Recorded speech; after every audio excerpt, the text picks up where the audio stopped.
अस्सलाम वालेकुम एवरीवन। उम्मीद है आप सब लोग बिल्कुल ठीक ठाक होंगे, खैर खैरियत से होंगे और हंसते मुस्कुराते होंगे बिल्कुल मेरी तरह। Welcome again to my channel. आप भी सोच रहे होंगे हर 2 महीने बाद गायब हो जाती है और फिर कहीं से नमूदार हो जाती है। उसकी रीज़न ये है कि मई ऑनवर्ड्स जो 2 मंथ्स थे, जून और जुलाई, वो टोटली हम ट्रैवल कर रहे थे और मेरे ख्याल से 4 दफ़ा हमारे दुबई के चक्कर थे और 4 से 5 दफ़ा टर्की के। और कंटिन्यूस ट्रैवलिंग के साथ इतनी थकावट हो जाती है कि व्लॉग करने का सोचा ही नहीं। कुछ मैं क्लिप्स ले लेती थी जिनको भी मैं बाइंड कर रही हूँ और ये आई थिंक मई के स्टार्ट का व्लॉग है जिसके लिए हम दुबई जा रहे थे। हमारे वहाँ पे कुछ काम थे और वहाँ से फिर हमने टर्की जाना था। और दुबई जब भी हम आते हैं हमने कोई ना कोई न्यू रिलीज़ जो मूवी होती है वो देखनी होती है और आज हम देख रहे हैं लव गुरु और आए आपको भी दिखाते हैं। No. Completely arranged. दिदन कमलेन शंभो में जंग बिना लावड़ो के दलालो या नदा वै पयारे मोहन दावा सदा अष्टा लावड़ो के दलालो या नदा वै पयारे मोहन दावा सदा।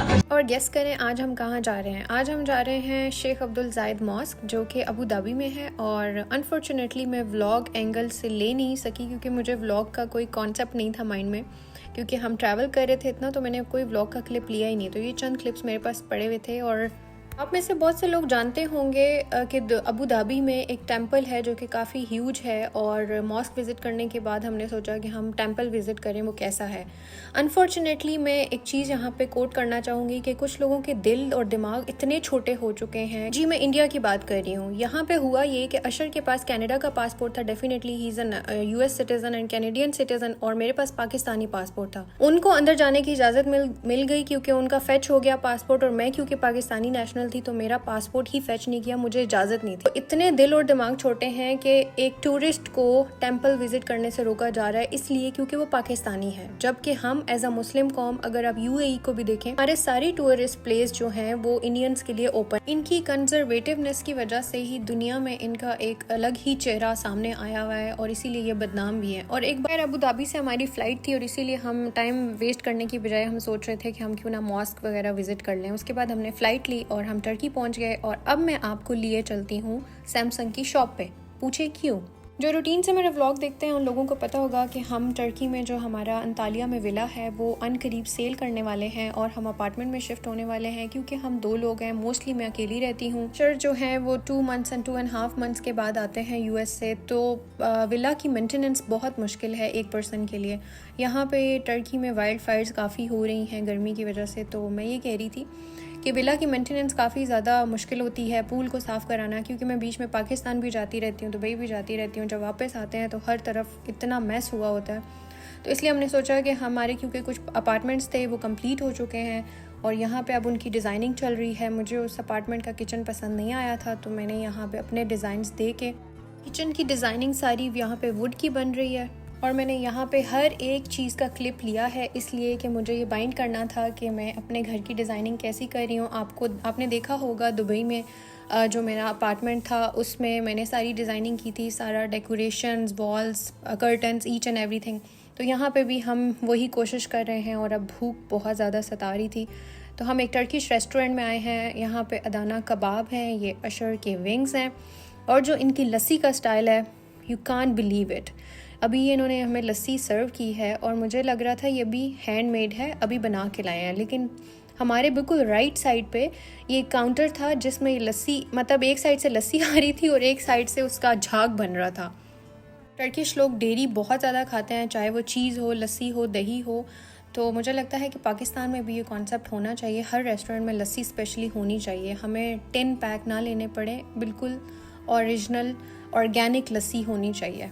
आप इनके किसी भी रेस्टोरेंट में चले जाएं, जो हाई फाई हो, 5 स्टार हो या नॉर्मल से कोई हो, हर जगह ये लोग टर्किश चाय फ्री में देते हैं।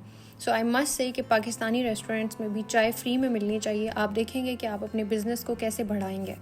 अब बारी आती है मार्बल चूज़ करने की, क्योंकि हमारे जो किचन बन रहा है वो तो वुडन के केबन्स हैं, लेकिन साइड में और जो शेल्फ़ के ऊपर मार्बल लगना था वो हमने चूज़ करना था, क्योंकि मार्बल अगर हम चूज़ करते तो फिर जो किचन में हमारा स्टोव और उसके अलावा जो बेसन वगैरह लगना था वो फिर हमने चूज़ करना था। तो पहले हमने मार्बल चूज़ किया, उसके बाद हम एक शॉप पे आए और यहाँ से हमने जो किचन का सिंक है वो हमने परचेज़ करना था, जो बेसन होता है। और यहाँ पे मुझे एक बहुत ही क्यूट फ्रेंडली कैटी मिल गई जिसके साथ मैं खेल रही थी और वो भी काफ़ी इंजॉय कर रही थी।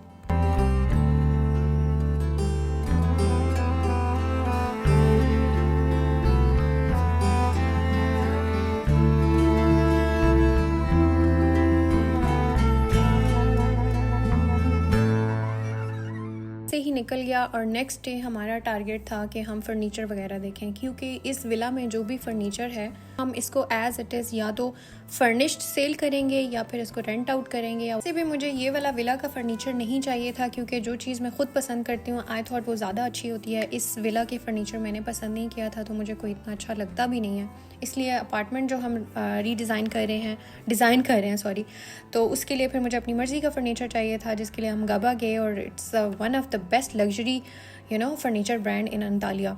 और यहाँ पे जो है हमने विला को तकरीबन बंद कर दिया था, क्योंकि हमारी वापसी की फ़्लाइट है दुबई और हम टर्की सिर्फ 2 हफ्ते के लिए आए थे। जैसा कि आप व्लॉग में देख रहे हैं हमारी बस ट्रैवलिंग ही चल रही है। तो यहाँ पे सारी चीज़ें, इस दफ़ा हमने पूल स्पेशली क्लीन कराया, जिसकी अभी मैं पीछे बात कर रही थी कि हमें जब भी चाहे 2 वीक्स बाद आना पड़े चाहे 1 वीक के बाद आना पड़े, हमें हमेशा पूल क्लीन कराना पड़ता है। हम बस अभी घर से निकल रहे थे क्योंकि हमारी रात की फ़्लाइट थी और now we are ready to take off. अच्छा, कुछ लोगों का ये सवाल था कि आपको तो बहुत मज़ा आता होगा, आप इतना ट्रैवल करती हैं, तो उस बात पे मैं हंस दी, सिर्फ यही सोच के हंसी इसलिए क्योंकि 2 महीनों में तकरीबन 4 दफ़ा हम आए दुबई, फिर 4 दफ़ा दुबई से अंतालिया गए, फिर अंतालिया से दुबई गए, फिर दुबई से पाकिस्तान गए, तो और तकरीबन कोई 15-16 जहाज़, तो मल्टीप्लाई अगर आप करें तो 16 जहाज़ तो हमने चेंज किए होंगे।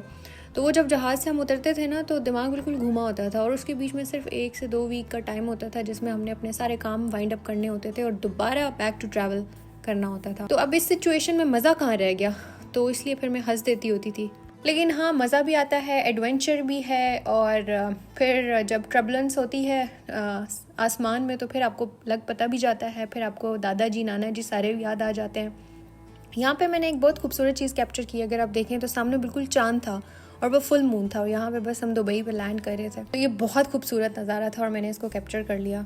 फाइनली हम दुबई पहुंच गए और आज जो है, कल का दिन तो हमारा पूरा थकावट इतनी हुई थी कि सोने में और बाकी कुछ काम थे वो किए। आज सुबह भी निकले हुए थे, हमने कुछ काम अपने किए और 6 बजे की बुकिंग कराई हमने, ऑनलाइन टिकट हमने करा ली थी। आज हमने मूवी देखनी है सरदार G3, जिसमें काफ़ी शोर है कि हानिया आमिर है, तो लेट्स सी कि कैसी मूवी है। उस्ताद जी यू बाहर आजा, गल फड़ ਸਾਡਾ ਆਫਿਸ ਤਾਂ ਬਲੈਸਡ ਹੀ ਹੋ ਗਿਆ ਜੀ। ਬਲੈਸ ਤਾਂ ਮੈਂ ਤੈਨੂੰ ਕਰਨਾ ਲਾਉਣਾ ਮੈਂ ਭਾਨੇ ਸੇ ਤੈਨੂੰ ਫੋਨ ਵੱਡੀਆਂ ਤੁਸੀਂ ਏਜੰਟ ਬੜੀਆਂ ਮੇਰੇ ਪੈਸੇ ਖਾ ਗਈਆਂ ਤੁਸੀਂ ਉਹ ਨਹੀਂ ਸੌਰੀ ਪਾਣਾ ਸੇ ਆਫਿਸ ਚ करे क्यों? ਤੁਸੀਂ ਮੇਰੇ ਆਫਿਸ ਆ ਜਾਓ, ਉੱਥੇ ਬੈ ਕੇ ਡੀਲ ਕਰ ਲੈਣੇ ਆ। ਨਹੀਂ ਹੁਣ ਤੈਨੂੰ ਘਰੇ ਹੀ ਪੈਣਾ। Okay I will try. All try also तू ही ट्राई करना।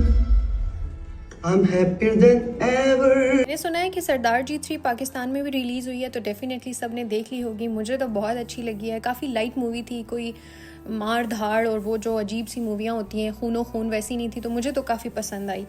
आप लोग कमेंट्स में बताइएगा कि आपको ये मूवी कैसी लगी। आपको एक मज़े की बात बताऊं कि इसमें हानिया आमिर का लीड रोल था, लाइक वो हीरोइन थी। और जब हमने वॉक सिनेमास में टिकट करवाई तो वहाँ पे दिलजीत दोसांझ का नाम आ रहा था और साथ जो उनकी एक एक्ट्रेस थी उनका नाम आ रहा था। हानिया का कहीं पे भी कास्टिंग में नाम नहीं आ रहा था। तो यार एक और मिसाल है कंजर्वेटिवनेस की कि इंडिया में सरदार G3 मूवी ही बैन कर दी गई। तो मैं क्या बताऊँ आपको। खैर सारी दुनिया को पता है इनकी हरकतें, लेकिन खैर इंडिया के बारे में तो मैं बात करना भी मुनासिब नहीं समझती। अब हम वापसी पे जा रहे थे इस्लामाबाद के लिए और हमने करा ली एयर। करते क्या ना करते गलती हो गई हमसे, और इन्होंने 3 दफ़ा फ़्लाइट डिले की। सुबह 11 बजे की फ़्लाइट थी, डिले करके 3 बजे आई, फिर 6 बजे आई, फिर रात 12 बजे आई और रात 12 बजे हम एयरपोर्ट पे थे और पता चला कि फिर डिले हो गई है सुबह 8 बजे। फिर हमने क्या किया, वापस आए, होटल बुकिंग कराई और रात होटल में ठहरे। और उन लोगों पे मुझे तरस आ रहा था, छोटे छोटे बच्चे लेके एयरपोर्ट के, लाइक जो एयरपोर्ट है वहाँ पे फ्लोर के ऊपर छोटे छोटे बच्चों के साथ नीचे चादरें बिछा के लोग सोए हुए थे। तो मुझे बहुत अफसोस होता है। मेरी हम्बल रिक्वेस्ट है पाकिस्तानी एयरलाइंस से कि प्लीज़ प्लीज़ प्लीज़ अपनी रेपुटेशन आप लोग खुद क्यों ख़राब करते हैं। आप पैसेंजर्स को या तो रिफ़ंड कर दें, और इनकी कोई हेल्पलाइन नहीं थी, कुछ भी नहीं था। हमने हर जगह कॉल की लेकिन रात के 11-12 बजे सब कुछ बंद। तो इन लोगों ने कोई बॉदर करना भी मुनासिब नहीं समझा कि हम पैसेंजर्स को ये बता दें कि या तो आप कैंसिल कराते हैं, आप कोई और फ्लाइट में ले जाएं, बस डिले पे डिले, डिले पे डिले, डिले पे डिले। हमने तकरीबन सोचे एक दिन सुबह मॉर्निंग में 8 बजे फ्लाइटें चलना था, और वो फ्लाइट डिले होते होते नेक्स्ट मॉर्निंग 11 बजे चली है। उन बेचारे लोगों का क्या कसूर था? मुझे अफसोस हो रहा था। हमने तो होटल बुक करा लिया, हम तो इजी थे, अपनी गाड़ी थी, सब कुछ था, लेकिन मुझे उन लोगों पे इतना अफसोस हो रहा था जो लोग इस तरह बुरे हाल में वहाँ पे पड़े हुए थे। लेकिन और उसके बाद सिर्फ इतना ही नहीं, फिर सामान चेकिंग में इन्होंने एक सील लगा दी, वो जो लगाते हैं एक स्टिकर लगाते हैं बैग्स के ऊपर, वो लगा दी। और आगे जाके इनका एक साहब कहता है कि जी आप हैंड कैरी है या आपका बैग है। अब मैं अपना पर्स जो है वो कहाँ छोड़ूँ? वो कह रहा है नहीं, एक लगेज लेके जाना है। खैर उसके लिए तो हमने आगे जो करना था वो कर लिया, लेकिन अल्हम्दुलिल्लाह पाकिस्तान लैंड कर गए। हम सोच रहे थे कि एयर ब्लूम की शायद फ़्लाइट में कोई फॉल्ट आया होगा, तभी 2 दिन से डिले हो रही है। बारह खैर खैरियत से लैंड कर गए हम, और यहाँ पे आए तो आगे बारिश ही बारिश, मौसम इतना अच्छा हुआ था, और मैं तो तरस गई थी बारिश देखने को, क्योंकि टर्की में सिर्फ जनवरी, फरवरी और दिसंबर, जनवरी, फरवरी 3 महीने जो है उनमें बहुत ज़्यादा बारिशें होती हैं। इसके अलावा यहाँ पे बारिश नहीं होती। तो पाकिस्तान इस्लामाबाद में जाते ही जो बारिश के नज़ारे मैंने किए हैं, उफ।